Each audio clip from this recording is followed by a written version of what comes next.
Prepararnos para mirar la palabra de Dios en este día.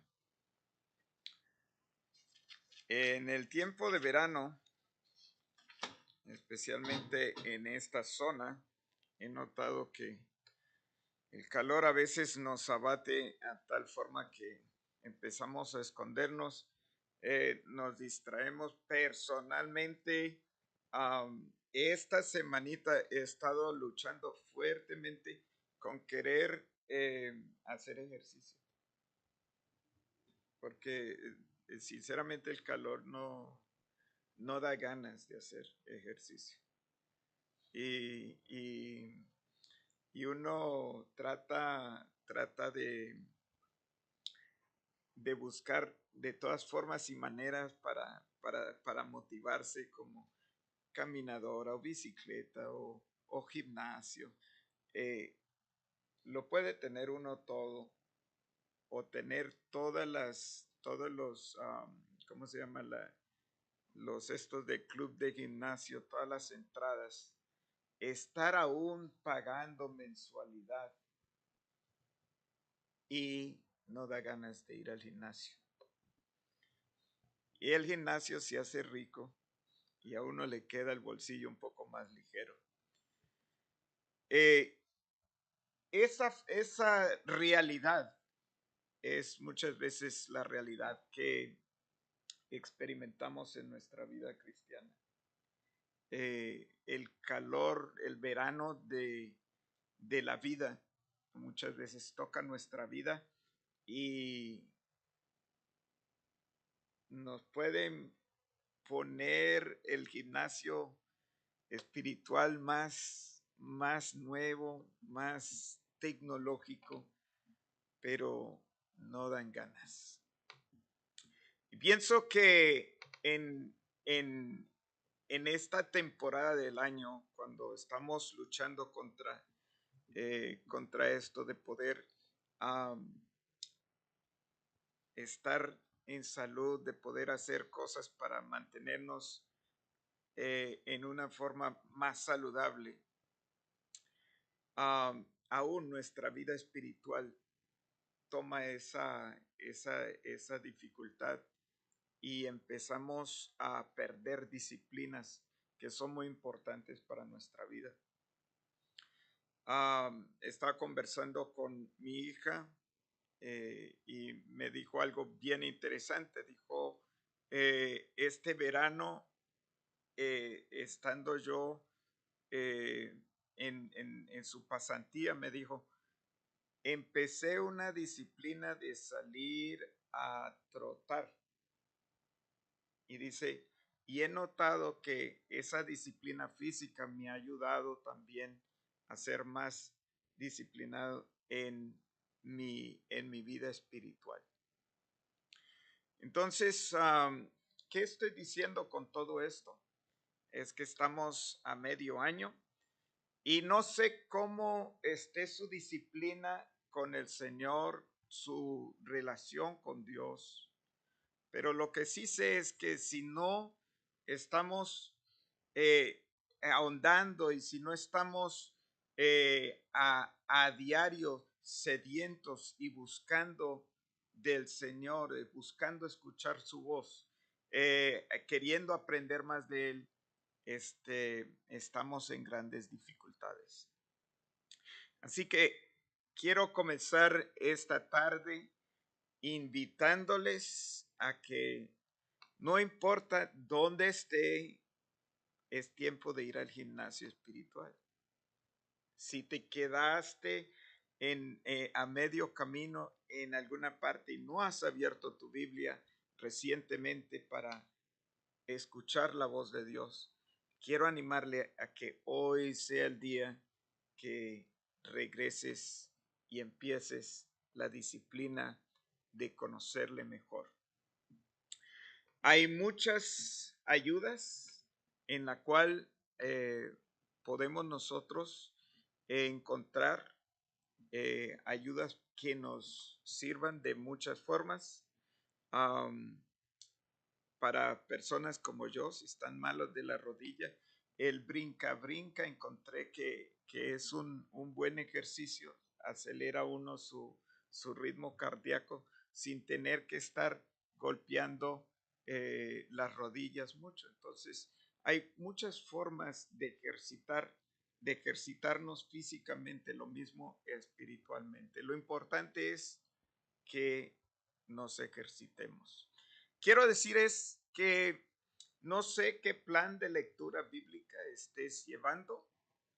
Sé que la iglesia tiene uno, está en código QR para todos ustedes que están peleados con el papel.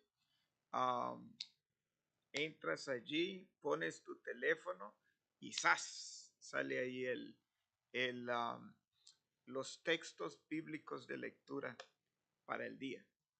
Entonces, si eso es una forma en que puedes disciplinarte, allá atrásito hay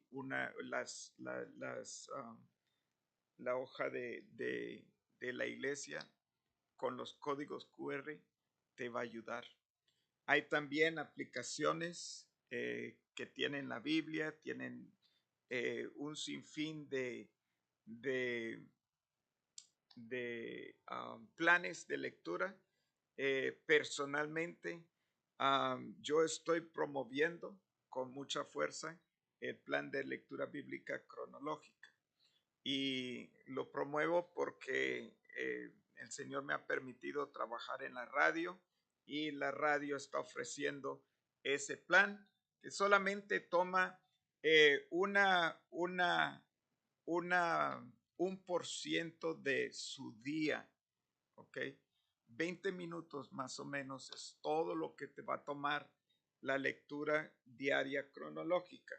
Y a las 7 de la mañana o 7 de la tarde puedes sintonizar la radio y ahí está la lectura.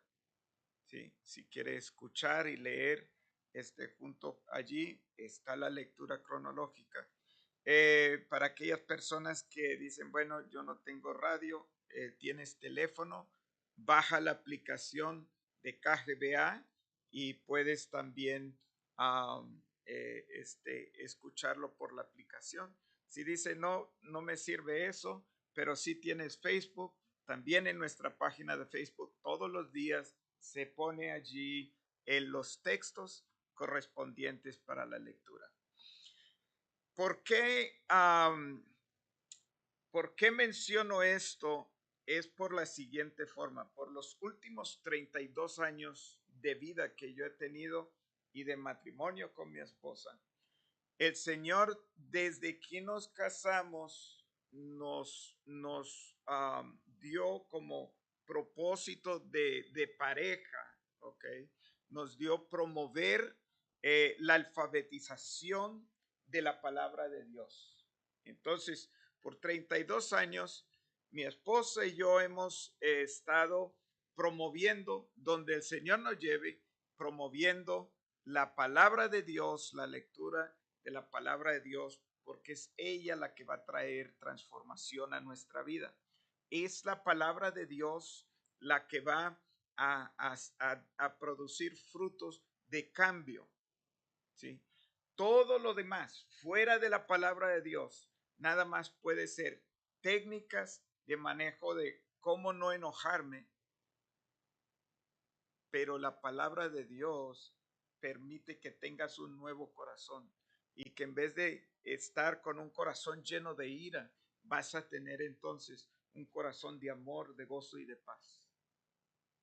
¿Sí? Solo la palabra de Dios puede hacer eso. Solo la palabra de Dios. Entonces es importante que nosotros podamos acudir a ella. En el último año y medio, ¿ok? El Señor permitió que cayéramos y encontráramos este plan de lectura bíblica cronológica con el ministerio de CBT y ha sido fascinante porque en toda mi educación bíblica, yo aprendí los libros de la Biblia por separados cada uno. Pero al mirar y leer cronológicamente, estoy entretejiendo los libros. Por ejemplo, entender cómo Isaías, ¿ok? Con todas sus profecías, él estuvo ministrando bajo 4 reyes, ¿sí? Y bajo uno de los peores reyes, como el rey Acab,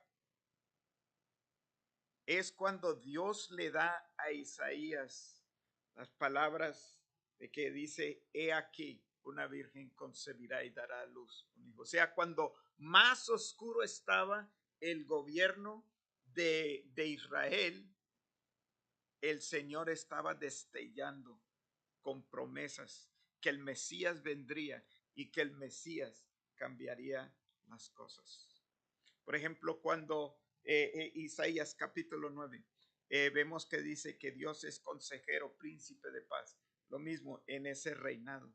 Pero luego entonces vemos que la mayor parte del libro de Isaías, en su mayoría, el libro de Isaías, él va acompañando al rey Ezequías.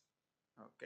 Y el pastor Moore ha estado dando muy buenos mensajes sobre todo en Isaías, sobre el temor, sobre por qué razón. Porque el rey Ezequías por 14 años estuvo haciendo lo que Dios quería que él hiciera, pero alrededor estaban los enemigos dando vuelta y el imperio asirio dando vuelta y dando vuelta y dando vuelta.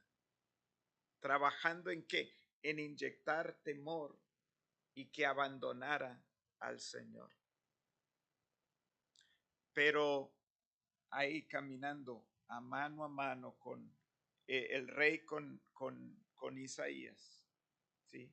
Vieron la mano del Señor victoriosa al destruir el imperio de los asirios, destruyendo el rey Sennacherib con 185,000 de sus soldados, ¿sí? Y el rey regresando después de haber profanado al ejército del Señor. Dice, el Señor le dijo a Ezequías, yo voy a hacer que el rey Sennacherib regrese a su lugar y no va a caer ni siquiera una sola flecha en la ciudad. No dispararon ni siquiera una sola flecha y vieron la gloria de Dios. Entonces tenemos ahí estos grandes profetas y en esta noche yo quiero poder incursionar un poco más mirando, como hemos leído, el profeta Jeremías, Y lo importante del profeta Jeremías es que es el último de los profetas y él ve, por eso está Jeremías Lamentaciones. Él ve cómo el imperio babilónico viene y entra y quema a la Santa Jerusalén. Destruye, allana con el templo. Se llevan todos los tesoros que habían sido conservados en el nombre del Señor. Entonces, allí es donde está el Jeremías. Ahora, Jeremías proclama y profetiza y muchos dicen, bueno, está más bonito Isaías porque habla de Mesías. Jeremías solo es juicio, juicio, juicio, caídas, más juicio, más juicio. Muy triste, pero Jeremías solamente estaba pronunciando lo que cientos de años antes Moisés le había dicho al pueblo de Israel antes de entrar a la tierra prometida, allí en Deuteronomio capítulo 32.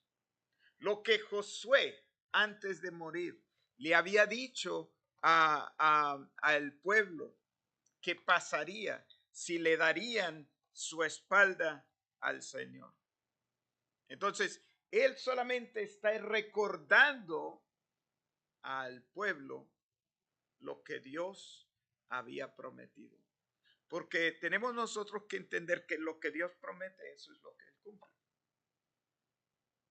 Nosotros somos los que variamos. Dios siempre es fiel y lo que Él promete, Él cumple.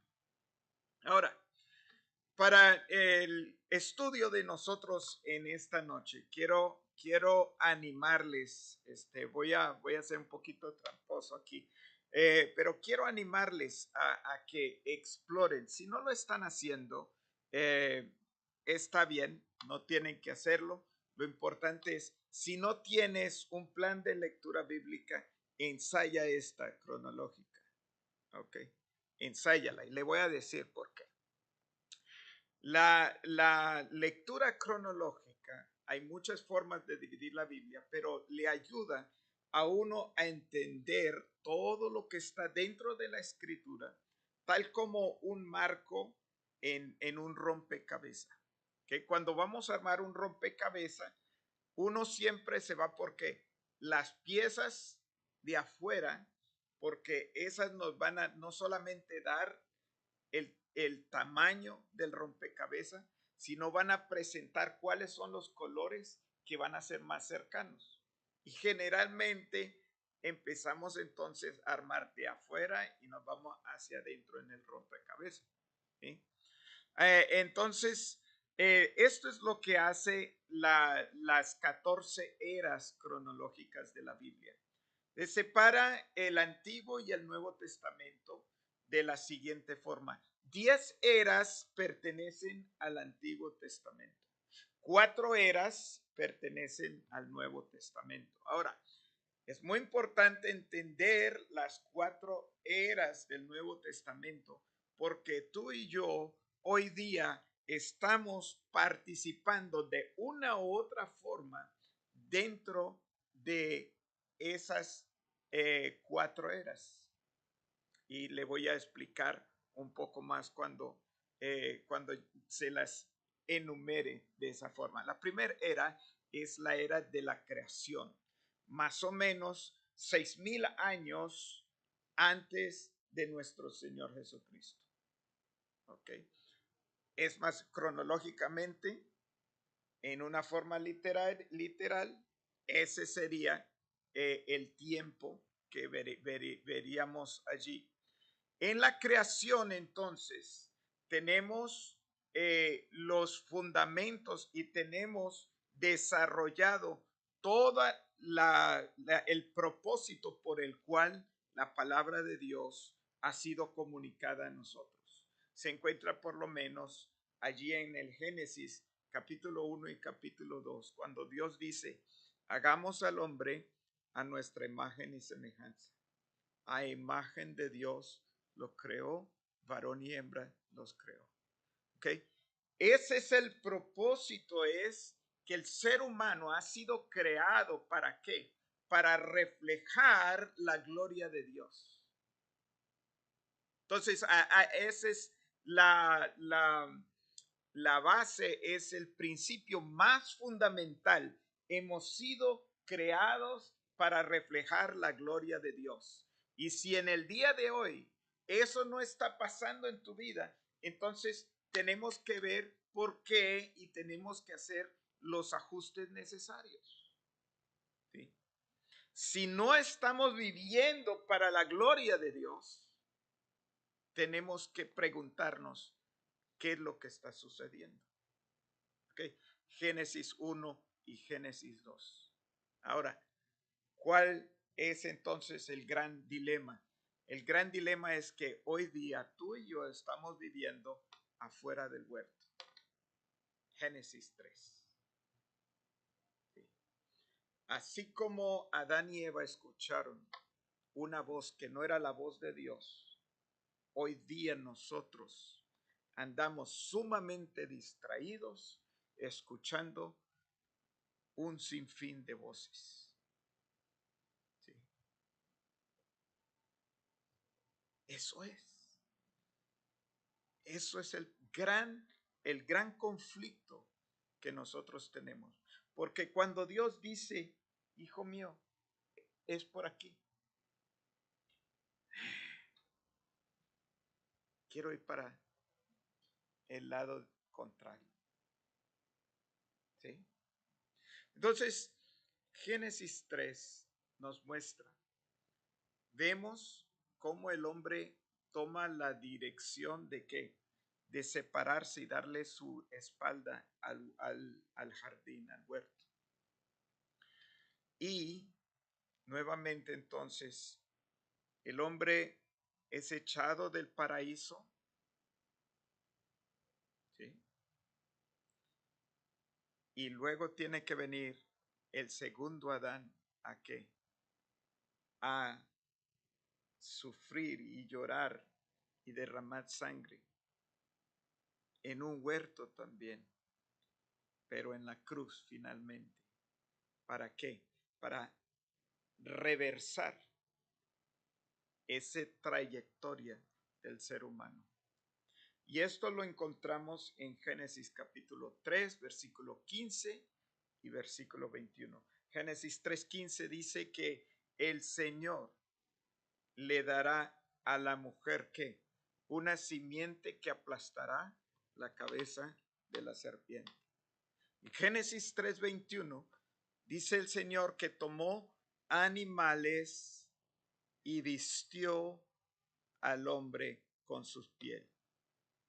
Cubrió su desnudez, cubrió su vergüenza, cubrió su pecado. Pero hay algo más grande detrás de todo esto, porque para el animal poder ofrecer su piel, tiene que ¿qué?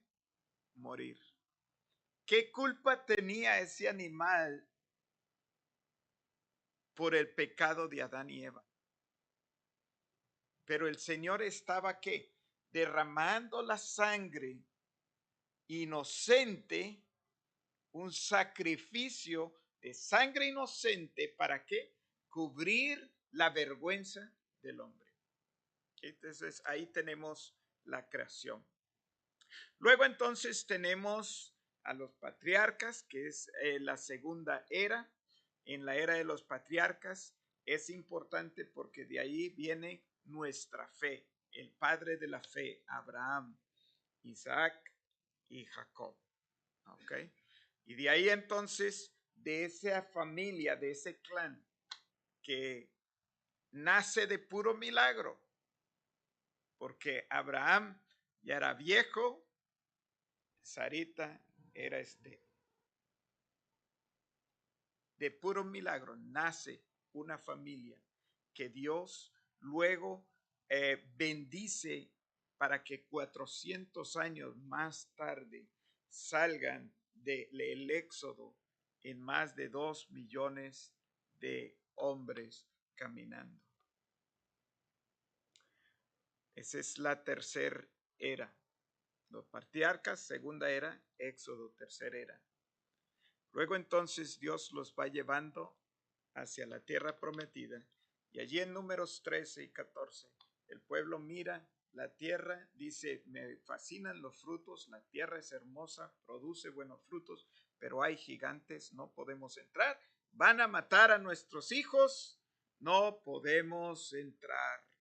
Y el Señor entonces los regresa a 40 años en el desierto, donde ellos van a tener que morir, salvo Josué y Caleb, y los que habían dicho de ellos que no entrarían en la tierra prometida, que serían comidos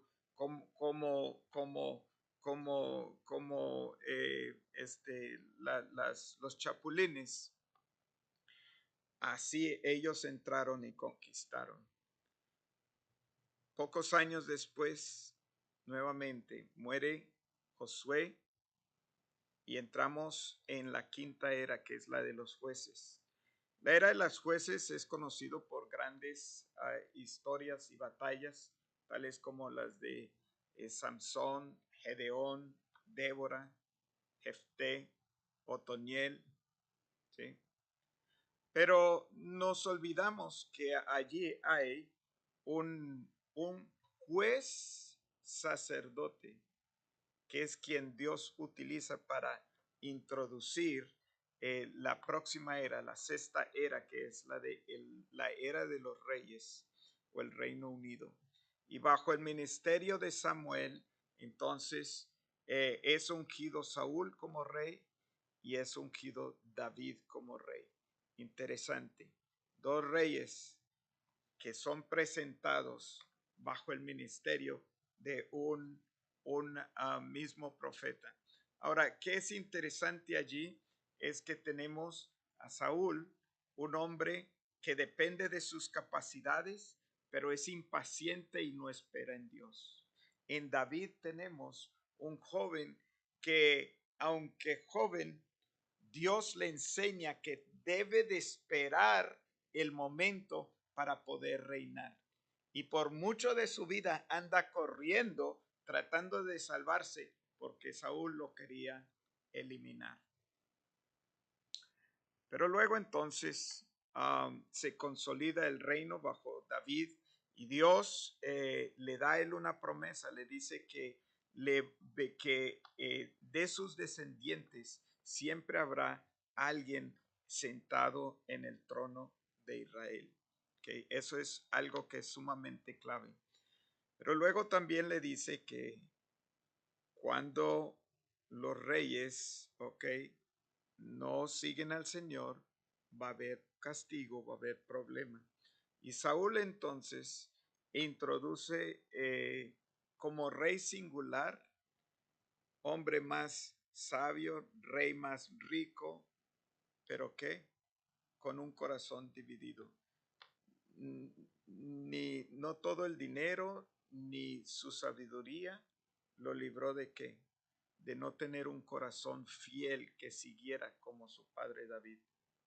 Y Dios entonces entrega 10 tribus de la nación de Israel, 10 tribus, se llaman las tribus del norte, las entrega a Jeroboam para que sea, que era siervo de Salomón, para que sea entonces el próximo rey, encargando y dándole a él la oportunidad de ser un heredero permanente de estas tribus, si solo es fiel al Señor y él solo responde con qué, con construir 2 becerros y una religión falsa que lleva a la nación o a las 10 tribus a alejarse de Dios y a finalmente ser conquistados por Asiria y ser esparcidos por todo el mundo conocido de aquel entonces. Eso deja entonces el tiempo en el cual en la lectura hemos estado mirando los últimos reyes, Isaías, Jeremías, está por ejemplo Sofonías, Nahum, ¿cuál otro hermano? Habacuc, bueno, todos esos grandes profetas le invito porque mi hermano Misael les estará compartiendo un poco más de eso. Son tiempos supremamente especiales. Pero una vez que termina un ciclo de más o menos 20 reyes al norte, 20 regidores en el sur, Dios entonces termina destruyendo los reinados de Israel con el imperio babilónico, llevándolos en cautiverio por 70 años, tal cual como leímos allí en el libro de Jeremías. A los 70 años regresan bajo la comisión del rey persa de Ciro, donde Ciro entonces permite que regresen a reconstruir el templo, a reconstruir sus hogares, y luego entonces tenemos la era del silencio, 400 años antes de Cristo. Muy precioso ese tiempo, porque aunque Dios no habló por medio de profetas, fue durante el periodo del silencio que la Biblia fue traducida al griego. Fue durante este periodo donde Alejandro Magno empieza a empujar la educación y la filosofía greco y luego greco-romana, el imperio romano entonces abriendo carreteras, preparando para la venida de nuestro Señor Jesucristo. Entonces, la próxima era es la del Evangelio. Se rompe el silencio con el anunciamiento de Gabriel sobre Juan Bautista y la llegada de nuestro Señor Jesucristo. La próxima era es después de la ascensión, cuando el Señor le dice a los discípulos, esperen que venga poder de lo alto. Y al establecerse entonces la iglesia, en el libro de Hechos, capítulo 13 más o menos, vemos entonces la apertura de la próxima era, que es la de las misiones. Tanto la era de la iglesia como la era de las misiones siguen vigente y por eso estamos aquí esta noche. Por eso están los hermanos en Oaxaca el día de hoy. Todos esperamos la última era, que es la de la venida, el regreso del Señor Jesucristo y el nuevo comienzo, donde habrá un nuevo cielo y una nueva tierra y estaremos con el Señor eternamente. 14 eras en más o menos 40 minutos, no, 30 minutos, le comenté lo que es la escritura. Ahora vamos a estudiar un poco esta era, que es el final del reino dividido al cautiverio. Y yo quiero que miremos un poco esto en la vida de Daniel. Vamos a orar. Amado Padre, en los minutos que quedan, Señor, mi deseo, amado Padre, es que tu Espíritu Santo nos dé un hambre y una sed por tu palabra insaciable. Si hemos perdido, Señor, si hemos perdido el gozo de nuestra salvación, si hemos perdido el primer amor, Señor, perdónanos y ayúdanos a regresar a ese momento cuando conociéndote era un deleite y una delicia, cuando estando a tu mesa y escuchando tu voz era un placer. En el nombre de Cristo Jesús. Amén. Bien, por favor vamos a mirar el libro de Daniel. Y voy a enfocarme en el capítulo 1. Y es interesante porque Daniel es uno de los profetas, es conocido como uno de los profetas menores. Ahora, menor, se le dice menor porque los libros no son tan extensos como Isaías con 66 capítulos o Jeremías o Ezequiel, que son libros bastante extensos, ¿sí? Daniel introduce este periodo. Daniel ministra y vive durante todo el tiempo del cautiverio, de la era del cautiverio. Entonces, es interesante porque Daniel entonces nos dice que él no solo, él ministra o está ministrando en las cortes del imperio babilónico, del imperio medo-persa, desde Nabucodonosor, ¿okay?, hasta el rey Ciro. Daniel ahí está, ¿sí? Y es interesante porque Daniel, capítulo 9, ¿ok? Daniel entiende y cae en oración. ¿Por qué? Porque él mira el rollo de Jeremías y se da cuenta que los 70 años que habían sido determinados de parte de Dios ya habían llegado. Y entonces él empieza a orar y a confesar sus pecados, los pecados del pueblo, y vemos entonces cómo Dios se mueve de esa forma.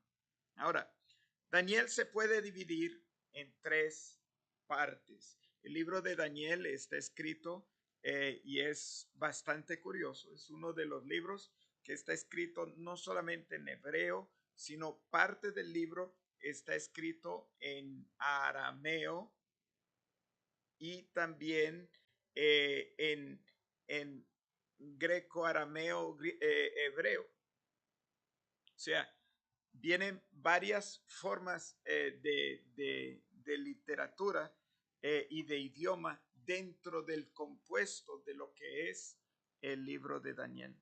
Pero Daniel es reconocido como una persona histórica. Vemos a Ezequiel reconociéndolo como un hombre justo. Vemos también a nuestro mismo Señor Jesucristo reconociéndolo en los evangelios. Ahora, capítulo 1 de Daniel da un resumen global de la vida de Daniel y lo vamos a ver. Se puede dividir en tres secciones. Primero, la deportación, de salir de ser de la corte del reino de Judá, ¿ok? Y ser deportado a la corte de Nabucodonosor. Entonces ese sería del versículo 1 al versículo 7. Luego entonces, del versículo 8 al versículo 16, vemos entonces la fidelidad que Daniel expresa, ¿okay? Que nos va a ayudar a entender un poco más los próximos capítulos de su libro. Eso es de los versículos 8 al 16.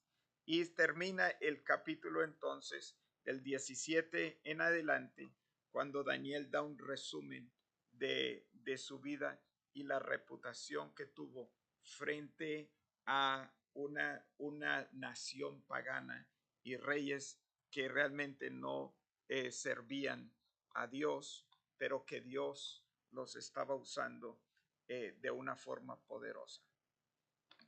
Entonces tenemos su historia personal, capítulo 1, capítulos 2 al capítulo 7, tenemos el plan profético de Dios para las naciones gentiles y luego entonces en el capítulo 8 al capítulo 12 de Daniel vemos el plan profético para Israel. Y algo interesante es, por ejemplo, en Daniel capítulo 11, ¿ok? Tiene más de 100 profecías específicas históricas que se cumplieron. Tanto así que hay gente que dice que Daniel no fue escrito por Daniel, sino que más bien en el tiempo de los macabeos alguien se puso a mirar, vamos a decir que se hizo esto porque Dios hizo esto. Y esta persona, o sea, es impresionante la exactitud, ¿ok? Con que Daniel da sus visiones y sus profecías, ¿sí? La exactitud, por ejemplo, el día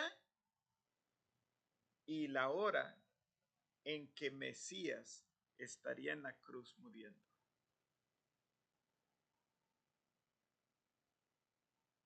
Eso Dios se lo revela a Daniel y él lo comparte. Es un libro fascinante. Ahora, ¿qué tenía Daniel que no tenemos nosotros? Miremos un poquito. Ahí en el capítulo 1 de Daniel.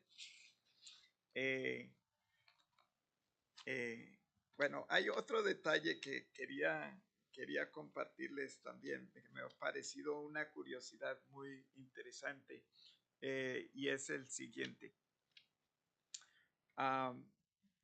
¿Sabe quién es el papá de Jeremías? Es una pregunta. No tiene cáscara.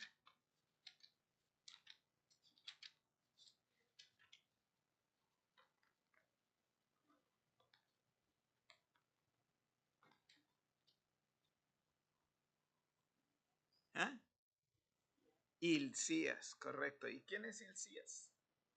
Un sacerdote. ¿Y qué de interesante conocemos de ese Hilcías, el sacerdote? Él y el sacerdote Hilcías es el que encuentra el libro de la ley arrumado en el templo durante el reinado de Josías. ¿Sí? Y esto es curioso porque eh, cuando miramos la vida de este sacerdote, encuentra la ley y está tan sorprendido y se la leen al rey y hay un avivamiento. Y luego su hijo está profetizando todas estas calamidades. Para mí, me tiene todavía, estoy investigando. ¿Por qué el padre no entendía lo que el hijo está compartiendo? ¿Sí? Bueno, dejemos ese allí para otro día. Voy a estar leyendo esta es la nueva traducción viviente. Y nuevamente, eso es otro punto. Si estás leyendo la Biblia y no la entiendes, busca una versión que se te facilite para que ames más la lectura de la palabra. Durante el tercer año del reinado de Joacim, rey de Judá, llegó a Jerusalén el rey Nabucodonosor de Babilonia y la sitió. El Señor le dio la victoria sobre el rey Joacim de Judá y le permitió llevarse algunos de los objetos sagrados del templo de Dios. Así que Nabucodonosor se los llevó a Babilonia y los puso en la casa del tesoro del templo de su Dios. ¿Ok? Entonces, aquí estamos viendo una narrativa que nos está mostrando qué es lo que está sucediendo. Está sucediendo todo lo que Jeremías dijo. Si no se arrepienten, esto es lo que va a pasar. Bueno, el rey Joacim se arrepintió, el rey Josías se arrepintió y todavía estamos viendo castigo. ¿Qué es lo que está pasando? ¿Sí? Lo que está pasando es que mucho de lo que hacían las personas era de dientes hacia afuera. Su corazón estaba lejos. ¿Sí? Y Dios lo que está persiguiendo es nuestro corazón. ¿Sí? Al nosotros ministrar a otras personas o buscar que Dios ministre a nuestra vida o ministrar a nuestra familia o a nuestros hijos, es importante pedirle a Dios que nos ayude a poder discernir, ¿ok? Cuando se está haciendo la administración y la aceptación, que sea algo de corazón hacia adentro y no de labios hacia afuera. Que es fácil decir, repitan conmigo, yo soy un campeón. ¿Eh? Y estar completamente que derribado, derrotado, en pecado. ¿Sí? Entonces, no se trata nada más de repetir como un loro, no. Se trata de pedirle a Dios que nos dé el discernimiento. Porque aquí estamos viendo, ¿ok? Que el Señor está permitiendo que este rey, Nabucodonosor, que es un rey supremamente pagano, luego él va a recibir su juicio en el capítulo 4 de Daniel, vamos a ver eso, pero luego él se arrepiente y reconoce quién es el Dios de los cielos. Pero en este momento dice, el Señor dio la victoria a Nabucodonosor. El Señor permite que Nabucodonosor rompa el vallado de protección que tenía Jerusalén y que entre y empiece a qué? A sacar los tesoros del templo. Ahora, eso que está sucediendo allí es tal cual y como Dios le dijo al rey Ezequías cuando le mostró los tesoros a los babilonios, después de haber después de haber visto la victoria contra Siria, contra Sennacherib. Y él dice, se enfermó, se sanó. ¿Y quién lo vino a visitar? Una delegación de Babilonia. ¿Qué hizo él? Dijo, bienvenidos, venga, le muestro. Yo fui el que derroté al gran ejército asirio. Y mire, aquí en mi casa tengo todo este oro, tengo toda esta fama. Y el profeta Isaías va y le dice a Ezequías, le dice, oye, ¿qué pasó? ¿Quién te vino a visitar? Ah, no, eran una nación por ahí pequeña, de forasteros. ¿Y qué hiciste? No, pues le mostré mis tesoros. ¿Sí? ¿Qué le mostraste? Le mostré todo. Y entonces Isaías dice, va a venir el día cuando van a venir y van a llevarse en todo. Hasta sus hijos, sus descendientes serán llevados para servir en la corte como eunucos. Ok, eso es importante. ¿Por qué razón? Porque Daniel es uno de los que tiene que sufrir esa consecuencia de esa profecía. Ok. Aquí vienen y se llevan algunas cosas del templo sagrado en este momento, más adelante se van a llevar más, pero en este momento, y se llevan a un grupo de personas selectas. ¿Ok?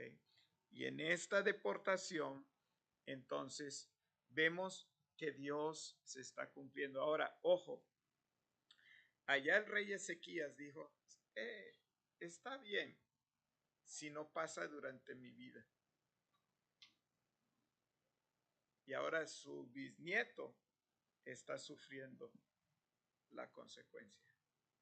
Ojo, ojo con decir, oh, está bien, que Dios me castigue,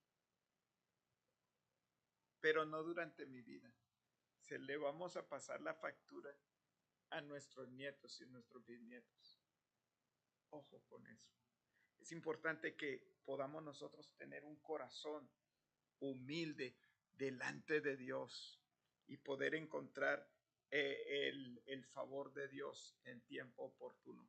Entonces, vemos aquí que el rey se lleva algunas cosas de la casa, se lleva algunos jóvenes y se los llevan al palacio. En el versículo 3 dice, el rey ordenó a Aspanés, el jefe del Estado Mayor, que trajera al palacio algunos jóvenes de la familia real de Judá. Ahí va metido Daniel. Y otras familias nobles que habían sido llevados a Babilonia como cautivos. Dice, selecciona, y esto es interesante, selecciona jóvenes sanos, fuertes, bien parecidos, ¿ok? Le dijo, asegúrate de que sean instruidos en todas las ramas del saber y estén dotados de conocimiento y de buen juicio, que sean aptos para servir en el palacio real. Enseña a estos jóvenes en el idioma y la literatura babilonia. El rey asignó una ración diaria de comida y de vino que proviniera de su propia cocina. Debían recibir entrenamiento por 3 años y después entrarían al servicio real. Entonces, aquí tenemos estos jóvenes que son deportados, ¿ok? Son llevados a una cultura diferente, con costumbres diferentes, con una adoración diferente, ¿sí? Y ahí están llevados, pero luego entonces el Nabucodonosor quiere que le sirvan y entonces hace algo más. Nabucodonosor se encarga de tratar de destruir su identidad.